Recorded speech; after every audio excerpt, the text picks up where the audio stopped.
episode of The Drop. Of course, it's me, Sneaker Ambassadors, one half of The Drop. And I got a pretty special guest today, man. What's going on? Sneaker Galactus, Awesome. aka Chad Jones. Some of you may have heard of me, but most of you probably haven't. Okay, all right, man. So, with that being said, this is part 2 of my New York addiction. Tell me a little bit about your sneaker history, man. How far you go back, bro? I go back to, I want to say maybe when I started officially collecting was about 1988, 89. Ooh, that's that sweet spot right there. Yeah, I'm old. I'm like one of the dudes that like basically washed at this point. But it don't bother me. You know, the whole thing about the sneaker community is the only way it thrives is by sharing and having people want to be a part of it. So I feel like that's my job at this point, because without the information it doesn't breed any passion, and without the passion, then the culture dies. Okay, cool. That's pretty deep. So what would you say, like around the time back then when you started collecting, what was the temperature like as far as collecting, as far as... There was no collecting. Okay. There was no collecting. When I was doing it, people were looking at me like I was a weirdo. You know, they were like, "You got 2 feet.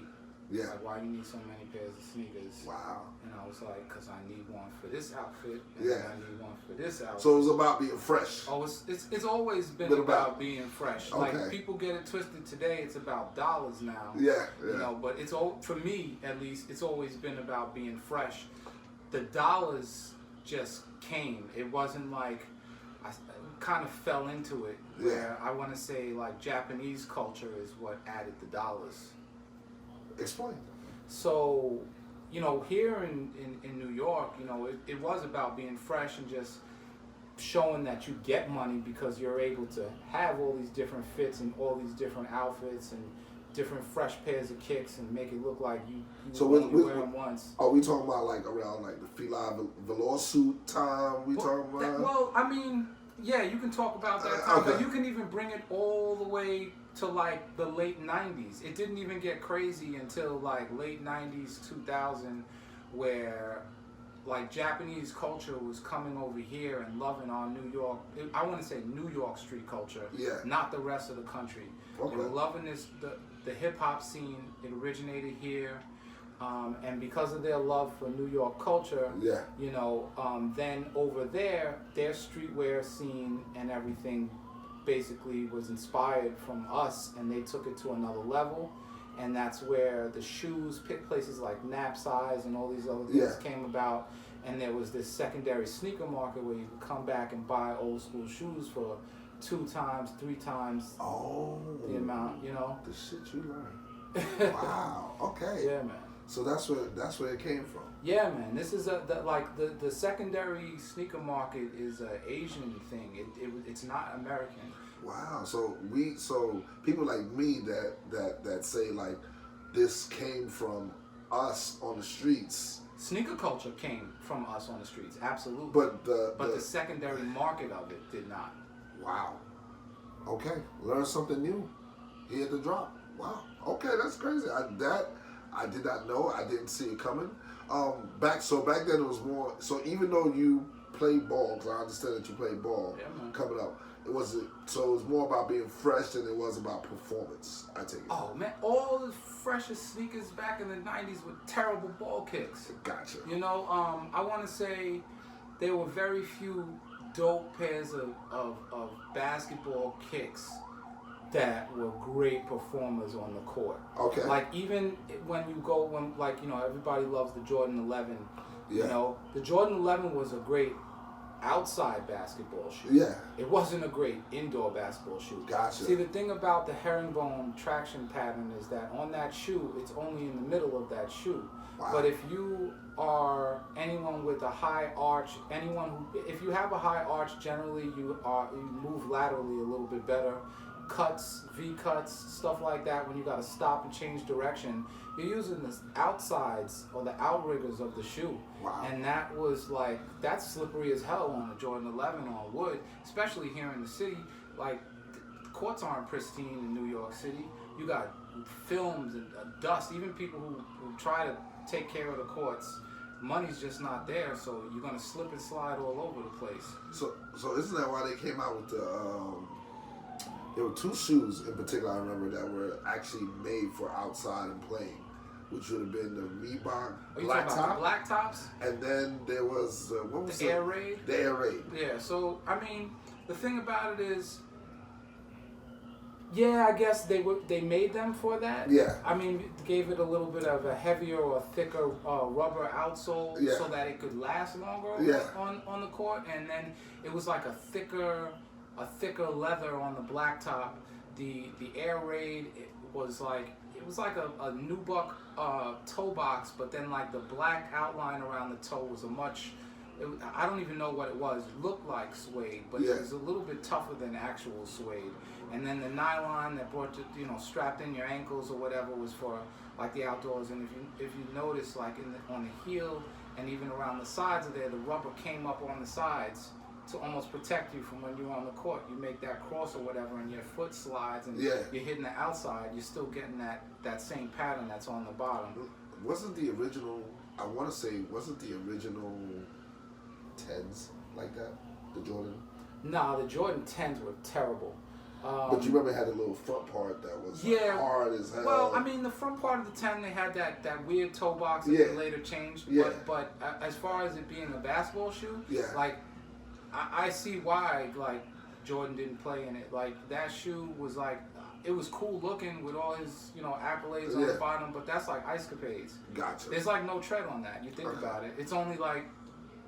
Well, the reason why that shoe sticks in my head, like the original model. I remember playing basketball with somebody that had a pair on, and we kicked feet, and my foot was on fire for the rest of the game. And I'm like, yo, what the, like, is that a steel toe? Like, what? I don't know, maybe he had something in his shoe. I don't, bruh. That's why that 10 always stays like that 10, I bought that shoe. I got that shoe to play in, and I did not play in that shoe. That shoe was terrible. Uncomfortable. It wasn't the comfort so much. It was, so the thing for me, I have a high arch, so grip is really, really important on the court for me. The cuts that I need to make, the lateral movements that I need to make, and like just being able to stop on a dime and pull up. If I'm sliding 2 or 3 inches before I get to do that, I'm not getting the lift that I want. I'm not being able to get the distance that I want from my defender to be able to take that shot. So there's a lot of things that went into what I felt I needed as far as a basketball shoe was concerned. What position did you play? I was a combo guard, so I ran point and 2. Okay, so were you more of a shooter, slasher? Oh, I was a shooter. Respect the shooter. Respect the shooter all the time. So it was wet. It was wet, okay? I have records that still stand and they were still never stand broken. today. Okay, no doubt. I didn't mean the disrespect. No disrespect taken. I feel no disrespect, because my truth is there. It's documented. This is not me just talking. Yeah. So okay, gotcha. All right, so I'm gonna segue into this, man. I want to say, and I'm not gonna get into our ages or anything like that, but definitely. We can get into our ages. I'm old. I'm 40. Yeah, I'm saying. So the question I have for you is this: a lot of the sneakers I find that I hold near and dear to my heart were designed or made by Tinker. And I want to know, and from what I've read about Tinker, he actually got pretty intimate with the people that he made sneakers for, or even the ones that he didn't get intimate with people for. Like, I love them, like a lot of the Air Max sneakers. Mm-hmm. Is he like the last great sneaker creator? I don't think so. Okay, so there's people that came after, because like a lot of the sneakers that I hold dear to my heart, that I see the masses still go crazy for, are his inventions. Well, the thing about it is, right, you got to think everything is in relation to time. Yeah. Right? So the things that we hold near and dear were at the time when we were growing up, so those memories now are almost like moonlighting, and that's why they hold that crazy thing for you. But for somebody who's younger than us, then designs from guys like Eric Avar and who's the dude? Ken Link early in LeBron's line, and then was taken over by what Seven Dro or whatever his thing hashtag is on Instagram. He took over, I guess, and he's got a lot of great designs. Okay. Then also the fact that Dwayne Edwards, has some great designs. Jordan Maiden has great designs. There's new designers that are coming up every day through the Pencil program. Yeah, I just read about that. Major talent. Yeah. And they're the future of the industry. Shout out to Pencil and Dwayne Edwards, because I think that was something that was How you feel about Geiger? I mean, he's trying to get in where he fits in. You know what? I have respect for anybody who is able to make a niche lane for themselves. That is one thing that is extremely hard to do. Yeah. I'm still trying to find my own lane, and I've been at this for over 30 years. Gotcha. So, it's a situation where, if you can get, like with social media and all these other things, and use your influence to be able to create a career and a lane for yourself, kudos to you, Gotcha. Because that is not easy. Gotcha. Because I just feel like some of the sneakers he designed, we're talking about the 80s now, and they're still revered. People still hold it close to their heart. New people that come up still hold it close to their heart. Like, I remember collecting sneakers. I remember going to a sneaker store like around 97, 98, maybe 99, and looking at the sneakers on the wall and not being impressed by any of them, and thinking to myself, and this is really before like the retro boom. Like, I was like, yo, these new sneakers don't impress me. Just looking at the wall. You're crazy. So they just retroed the Tuned Air Max. Okay. Tuned Air Max, when it came out in 1998, was fire. That blue fade, nothing like it. The bubble all the way in the front too. Yes. Fire. I'm a fan of the 98, okay. But I would say for most of the sneakers I saw on the wall, I wasn't impressed. I mean, like even in '98, the Jordan 14 was still out. Okay. So the Jordan 13 Low was out. Like there was some shoes like the Tuned Air basketball shoe that has not been retro to this point. Yeah. That really was like, I want to say that Pippen was wearing it at the time. That shoe was fire. Like there's a lot of shoes. There's a lot of history. Reebok has some really dope things that were coming out. The DMX basketball line was retarded. It was great. Like, so it really just mattered on where you looked. And a lot of people say they're Nike heads or this, and they have this solidarity to a brand. Yes. Where for me, they ain't cutting a check for me. That's how I feel about it. So if a shoe's dope, I'm gonna try it. Gotcha. And unless it's like, I don't know, I might not rock a Payless joint. I'm gonna be real. I'm not gonna go in a Payless, and I'm not gonna rock a joint. Like when Airwalk was bought out by Payless and they started dropping Airwalks, I was like, I can't do it. Yeah. But I loved Airwalks. I had a pair of 540s back in the day. You know, because I skated. Gotcha. And so it was a situation where I was like kind of heartbroken that a shoe that I loved became this cheap version of itself. Here's a question I have for you. What are your thoughts on the Air Force Ones? Like, you're a New Yorker. I know we call them, especially where I was. Like, I grew up like South Brooklyn, so I was in like Coney Island, Marlboro Projects area. Like me, I know I call them uptowns. Yeah, I mean we all. You know what I mean? Uptowns. How, like, is that a big shoe for you, or like, cause I stalk your page. If you're in the sneakers, I probably stalk your page. You know what I mean? So I respect the Air Force One and its lineage. Yes, I really do. I think that the dopest thing about the Air Force One was the way that at its core, just changing the outsole, the swoosh, and the inner lining, you could be fresh with thousands of fits. Yeah. And then, once that got tired, flipping it and having them, like the international releases, the different colors, the different materials, and the different patterns and the lasering. And it's a shoe that continues to allow itself to be reinvented. So I respect that. So that the cup sole, is not. No advertisement. You know, it's it's just it is what it is. Yeah. You know, and people bite that shoe, and it's been bitten again and again and again, and you know, you don't bite something that many times. That's whack. Gotcha. Okay. Question for you: where does Chad Sneaker Galactus stand on customs? How do you feel about customs? Well, because I'm a big custom guy. I'm gonna tell you that right now. Like the sales that came out either a year or 2 years ago, I got every one of them custom. Like I got 2 pairs of blacks, I think 2 pairs of the white, and I got them custom out. Like I'm a big custom guy, and I feel like it's still like one of those things where people kind of. How do you? Well, the thing is, there's layers to this. Wow, it's funny that you asked me something like that, because I was actually just on the internet talking to JBF Customs, Jake from JBF. Yeah, I follow him. Because like about 6 years ago, he came to Brooklyn, him and JW Dankless, another.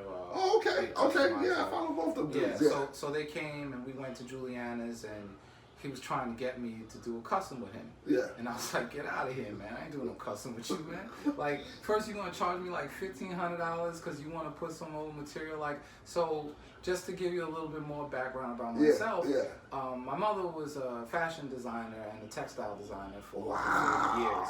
Wow. And so materials, and then my first job out of school, actually my second job out of school, was working for an over-the-counter company dealing in quilting fabrics, but basically pitching up fabrics, printing them, sourcing the gray goods, you know, doing this stuff in Pakistan, India, China.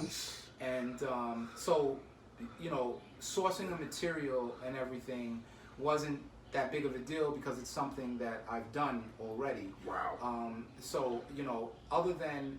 but the quality of the construction of that shoe was what was the thing that always makes me so texture and the material and the craft is what makes me like any shoe. Gotcha. Okay, so for instance, it wouldn't matter if it was a licensed product from Nike. If I don't like the quality of the construction, I'm not buying it. Wow.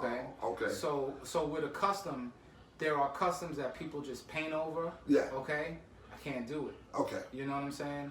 But like when guys are able to literally deconstruct or as cobblers like totally create a shoe, it may be a silhouette that we know. Yeah. But their tools, their craftsmanship, and the materials that they use, and the quality of the finished product, I respect that.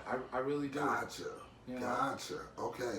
So it goes way deeper than just... Yeah, like no answer is simple, cut and dry, and surface level with me. There's always layers. So you want to see some ingenuity, like when it comes to like actually putting that shoe together. I just want to see quality piece. Like so one inspiration of design. Like if you tell me that this story is how you came up with this shoe, right? Yeah. I want to be able to look at it and see. Gotcha. Where that came from. Gotcha. After you tell me that story, I want to be like, oh, I can see that. Like, because that's why people love Tinker so much. Yeah. Right? So you talk about Tinker's designs and everything and all his intimate relationships. Well, his intimate relationships, he was inspired by the things that Michael Jordan would do or buy or have. You know, so for instance, cars like the 14 that was made after the Ferrari and the Jordan 21 that was made after the Bentley GT. These are actual items. So these shoes, if you can't look at that shoe and see that it was inspired by that thing, then I don't think the execution was proper. Wow. That's me though. Yeah. And you know, this is just my opinion. I never saw it that way. Like that's wow. That's why it's good for people in the sneaker community to come together because all you can do is learn from each other. Yeah, you understand what I'm saying? Like that's the whole purpose of culture and anything to move forward and evolve. The only way it can evolve is to still know where it came from. If you don't know where it came from, how the hell can you make it go somewhere else? Gotcha. You might just bring it back to where it already came from because you don't know where it came from. Gotcha. Which is why we see so many rehashed designs because they don't know where it came from. Wow. But with that being said, wanted to talk about the resale market, which is to me, actually blows out the original releases of shoes as far as how much money is made. Oh yeah. Oh yeah. Where is this going? Is it ruining the community? Is it something that can be corralled? What position can these sneaker companies play to kind of, I guess, subdue it just a little bit? Like number one thing is this: come out with a sneaker. You ask me these questions, and I'm gonna give you these layered ass responses, dude. You know, these are not just cut and dry questions. Yeah, because it's stuff that's on my mind. I have my ways what I feel about it. Like, you try to make a shoe. Okay, so Nike comes out with a shoe. Okay, let's say they come out with the Travis Scott Force. Mm-hmm. They're not gonna come out with a lot. They're gonna make it only a couple of them. So then that drives up the value. Well, and then that intel plays into the resale market. Well, you got to think about it like this, right? So, if you have to use the history of shoes and shoe releases, and you have to compare them to now. Yeah. And then after you make that parallel, connection, then you see, or it gives you a little bit of a what's the word I'm looking for? Kind of like a trend or a pattern. Yeah. So, back in the 80s and the 90s, like, a shoe would drop, okay? And you would literally have months to prepare for this shoe. Yeah. And there wouldn't be another dope drop for months. For months. Okay? Yeah, there was So, like, even if you were a kid and you didn't work or have no bread, like, you could do mad chores, cut mad lawns, plow snow, to be able to come up with at least half the bread. So maybe an auntie or uncle or mom's, or maybe Easter or Christmas or birthday, because there was always that to be able to get those. And shoes kind of drop, sometimes in the summer, the beginning of the school year, Christmas time, Easter. That was pretty much where the big drops were. At least the ones that I was paying attention to. Yeah. And if anything came out in between that, I was scrambling to try to figure out how I was gonna get them. Yeah. But with that being said, today, every single week, and sometimes multiple times in a week, you're having this drop, that drop. It's not even this drop. We're talking like 20 different shoes from different brands are dropping all at the same time. So unless you are one of these celebrity influencers that makes so much money, or you're being gifted these shoes, it is physically impossible to be able to acquire everything. Even if you like everything. Even if you have a bot? Even if you have a bot. Okay, gotcha. Even if you have a bot. Because the thing is, if you have a bot, that's cool and all. But you gotta have the bread. Like, true. That's a lot of money. Like, think about, you gotta spend sometimes, it could be like 2 G's a week. Easy. True. Yeah. Like, listen. This is New York, okay? And there's a lot of people who make money here in New York, but things are also very expensive. It's expensive here to live in New York. Yeah. And to be able to do all of that and have a budget to be able to buy shoes like that, you got to be borderline rich. You got to be within the top 5% of earners in this entire country, not just this state, in this entire country. Gotcha. So the socioeconomics of it just don't allow for everybody to have. Mm-hmm. Now, with that being said, because so much comes out, they can't make that many pairs of everything. Gotcha. And another thing is, designers, every designer loves every single design they come out with. Yeah. Marketing sometimes will rip to shreds that design because of one thing or another. It could be, we don't have enough brand, logos showing. Yeah. Or, I don't know. It could be any reason. But would you agree there's gonna be a difference between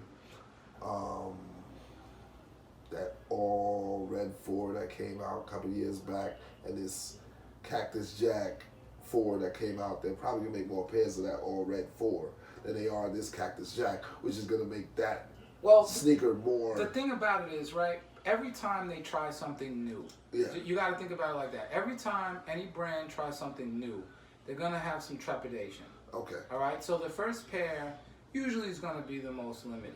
Yeah. Okay? If they find success with that first pair, Gotcha. then naturally they're going to increase the numbers. Yes. But like, do you honestly think that Jordan Brand knew that people were going to love that Travis Scott Jordan right from jump? I mean, he's probably one of the highest selling hip hop guys. I mean, isn't that the reason why they left sports guys and started going to? I mean, they went there, but Yeah. what I'm saying is, do you like that's a Houston Oiler colorway? Like, let's not get it twisted. It is literally for Houston. Like, people love it, Yeah. but it's a Houston Oiler colorway. Yeah. This is New York. Yeah. Okay. I'm gonna be honest. I don't give a fuck about the Houston Oilers. Yeah. Okay. Right. Yeah. Except Warren Moon, because he was black Yeah. quarterback. Yeah, You know what I'm gotcha, saying? gotcha. But ask me anything else about the Houston Oilers, I don't know a goddamn thing. Okay. Okay. Okay. So and the only other connection that I have to the Houston Oilers is from Houston All-Star in 2006, the LeBron 3 Houston Oilers that Yes, just didn't have the black. Yes. Okay. Yes. So to me, that was the connection for me to like the Cactus Jack 4. The fact they let him put the Cactus Jack on the back, that's dope. You know, because Yeah. Nike doesn't usually let you do these things. Yeah. I see that they're opening up and allowing people to do more things, which I think is really cool. But like, this is just my personal opinion. I'm not in there. I'm not in the boardrooms. But like, logically, I would think that the first pair, you would have some trepidation, because why would you want to put out 1 million pairs like they did with the Concord 11, okay, Gotcha. of a Travis Scott 4? Gotcha. Do they know that 1 million people are going to want this shoe right out the bat? Gotcha. They had an inclination. That's why they did the shoe in the first place. But did they know that it was going to sell out? I doubt it. Gotcha. You know? Gotcha. Same thing with the purple. Same. The purple ones. Purple ones are fire. The mocha Yeah. one joints are fire. You know what I'm saying? The shoes are fire. I don't really like Travis Scott's got some good songs, but like I'm not. Yeah, you know. I'm not like a. I mean, I'm a fan of music. So the resale market is just playing the role that it's supposed to play. I think that it has. There's no choice for there but to be a secondary market. Gotcha. Because of the fact of the sheer numbers. We're talking about it's a global economy, and because of the internet, now the entire world can see what everybody's doing. Yeah. So there's FOMO, there's fear of missing out. Yeah. And it doesn't matter if you're in Russia, okay, or you're in the UK, or you're in California or Alaska. You guys all have the same internet. So when somebody puts out a shoe, and that's a shoe that you want because you see the guy who you follow get them, Yeah. the girl who you like get them, Yeah. you know, and all these people, it's like, oh, I want to have that too. You know, Gotcha. it's more about, because of the connection, the internet connection, it's more about being part of something than it is about standing out And doing your own thing. doing your own thing. Gotcha. I think that's the major shift that has happened. That call. Okay. You know, in sneaker culture. That's not going to change me. Yeah. I'm just going to be the guy who probably is the one guy in the front who's doing it, and then maybe some people in the back will catch on later. And go from there. You know, Okay. but the resale market, I think it needs to be there. One, the stories, the information about the shoe. I think that at times the brands do a good job of telling the stories of the inspiration, but at times I think they do a really piss poor job because PR, legal, all these other kind of things. Yeah. But when you find some of the real stories and some of the real like production issues with the shoe, like slowly but surely, those are the viral things that make a shoe wanted. Those are and those stories and those connections to that shoe are what really make that shoe valuable. That makes somebody say, I gotta have that I gotta shoe. have a pair. I relate to that. I gotta have that. So because realistically, goods are just goods. Like sneakers are just sneakers. That's all. Leather, rubber, you know, woven materials, you know, foam. You know, when you think about the materials that are being used, it's like whatever. You can get Yeah. these things for relatively cheap, but now like retail's like $200, $250, $300, $350 now. You know, so you know, you get into the luxury market, we talk $500, $600, $700 Yeah. easy. You know what I'm saying? And that's before the resale. Yeah. That's retail. Yeah. So you know, and that's like Man, Reebok Pump was the most expensive shoe back in '89. It You know, was. and the Nike Pump, and that was like two. Yeah. And now $225, and that was like by far the most expensive. What's the first shoe you ever bought? The first shoe I ever bought with my own money? Yeah. I don't even remember. My own money probably wasn't until like '94, 95, maybe the CB94s, the black, white, and purple joints. Okay. Yeah. All right, that's a special shoe to me too. Yeah, It's a dope shoe. Dope Barkley shoe. was that dude. Yeah, Barkley was that dude. I loved all his. You know? The what's the name? I'm not your role model campaign. I and when love he that. fighting Godzilla. I went to 76ers camp just because I thought I wanted to meet him. Instead, they gave me Hersey Hawkins when I went there. I don't want to talk to Hersey Hawkins. His jump shot was wet though, right? And not to me, it wasn't. I was like, it's wet compared to a bunch of campus. You know, you stupid, man.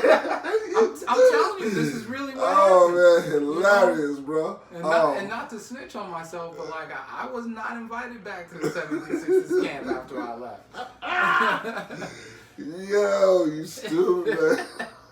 I'm telling you, man. Oh, when you were there and you actually did these things, these stories they come easily because hilarious, that's just what it is. So you got Hersey Hawkins, bro. Yeah, man, crazy.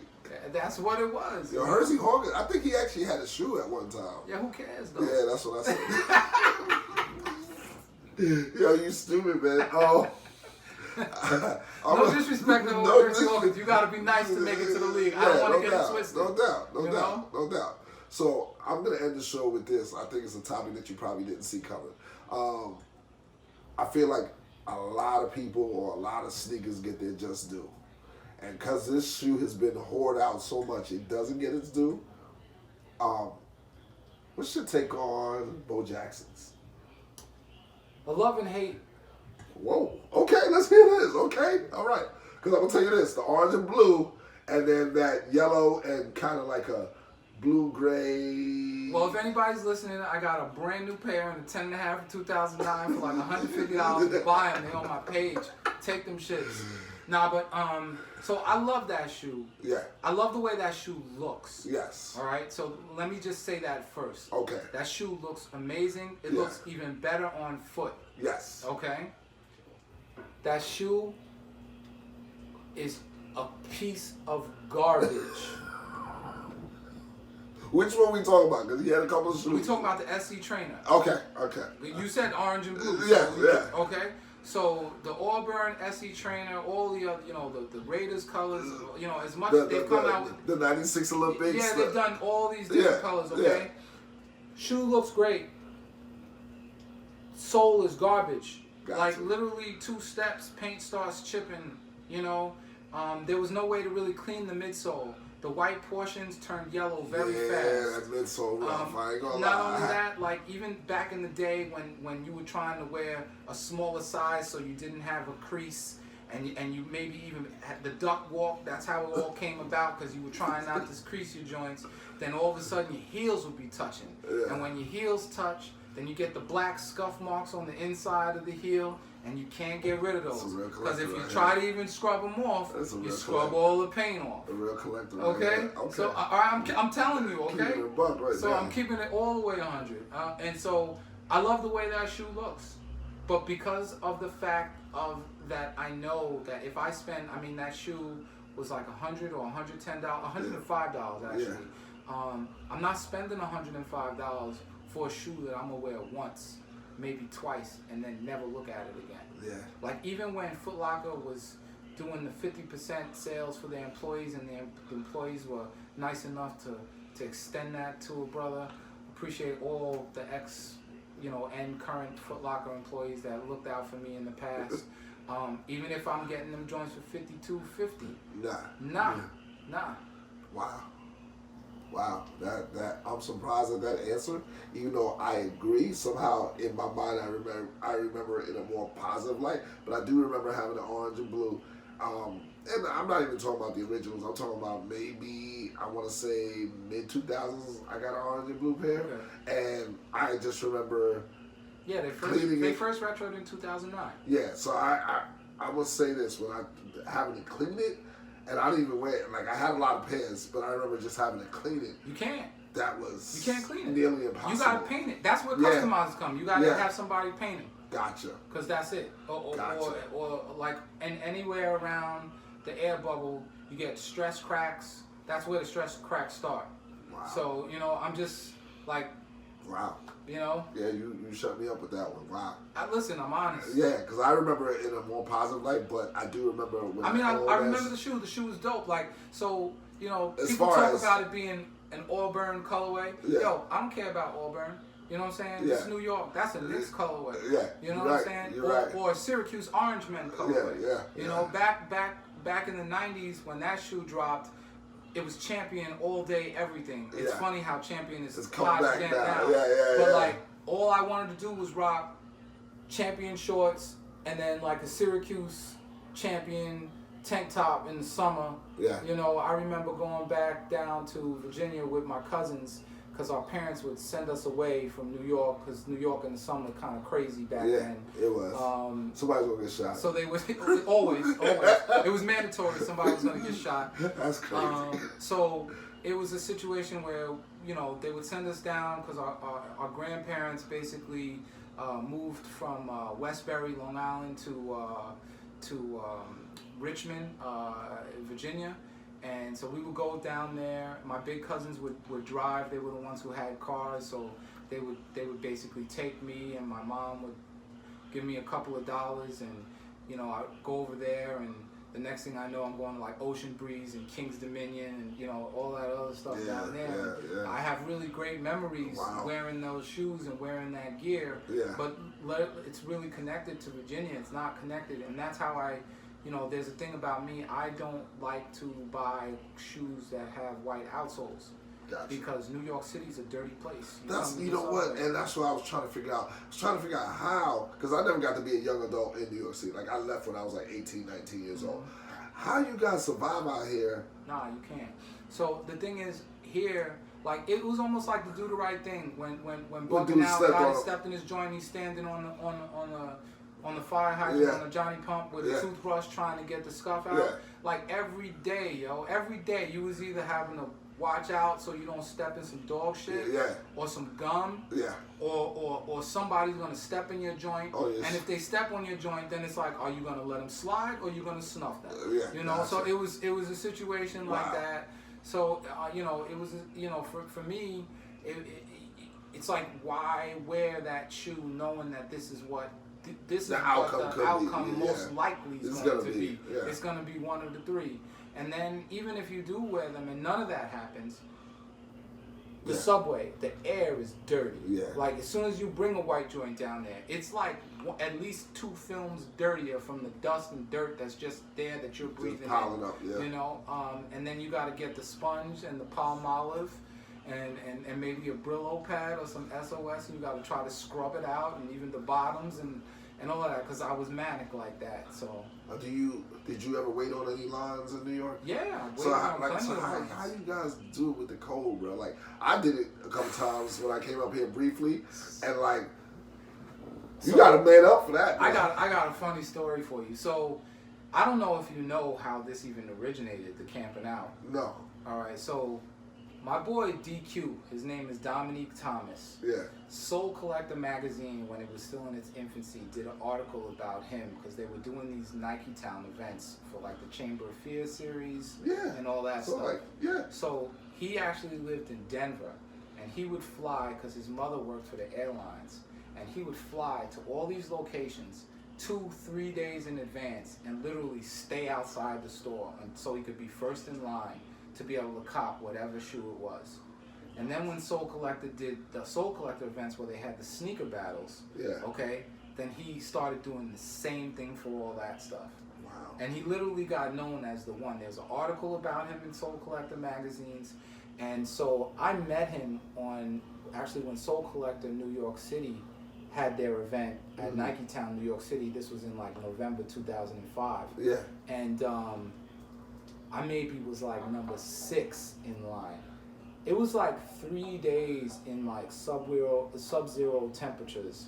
And it was so cold that I couldn't feel my feet. everything was closed. You had to find a place to go to the bathroom. Funny thing is, dudes were walking over to Tiffany's and peeing on Tiffany's, you know. And but it was great. Like you got to meet a really some good people. It was always comedy, and then it rained. Yeah. And then we had we were bums, like straight up and down. We were some bum ass niggas. Like we literally were going to like Louis Vuitton and all that, finding the boxes that shipments came in, and literally making like little houses to try to protect ourselves from the wind and the elements to try to stay as warm as possible. And then having like times like, all right, I'm gonna go into McDonald's. Can you hold my spot in line so I could go warm up? Cause I'm gonna freeze to death. Like, cause it was like what that. What were people saying to you that walked by? They were like, you guys are crazy. You guys are out of your mind. I was like, yeah, you're right. We kind of are out of our mind. Wow. You know, but camp outs, yeah, I've done all kinds. I've camped out in Seattle. I've camped out in LA. I've camped out in Miami. I've camped out all over New York City. You know, I've camped out all over the place for sneakers. I don't know what to say. But you know, this is the reality of what it was. I mean, you think about it, right? You have a shoe that, let's say, drops and costs $150, and literally, as soon as that shoe drops at $150, you can turn around and sell it to somebody who's waiting on that same line that couldn't get that shoe for $2,000 or $4,000. So, like, when you're talking about money, and you're talking about New York City, where the haves and the have-nots literally live right next door, you could have a multi-millionaire living right next to the projects. You think the people from the projects don't see what the multimillionaire is walking in with every single day? You think they don't see what bag he got? You don't think they don't see what he got on his feet? You don't think that they looking? The hood is always watching. The streets is always watching. And the minute you think they're not, that's when you played yourself. And on that note, this has been Sneaker Galactus, dropping knowledge on us. I'm one half of the drop. Shout out to Leo and Nita. Yes, shout out to my man Leo. Shout out to One Sneaker Nation. Yes, sir. And also shout out to my man Dread. Always holding it down, looking out for my fam down there in ATL. And I'm gonna say this, man. This is the drop, man. Unadulterated talk. We gonna talk sneakers, stuff that really affects the community, and really had a pleasure sitting down talking with this man. Anytime, man. Peace.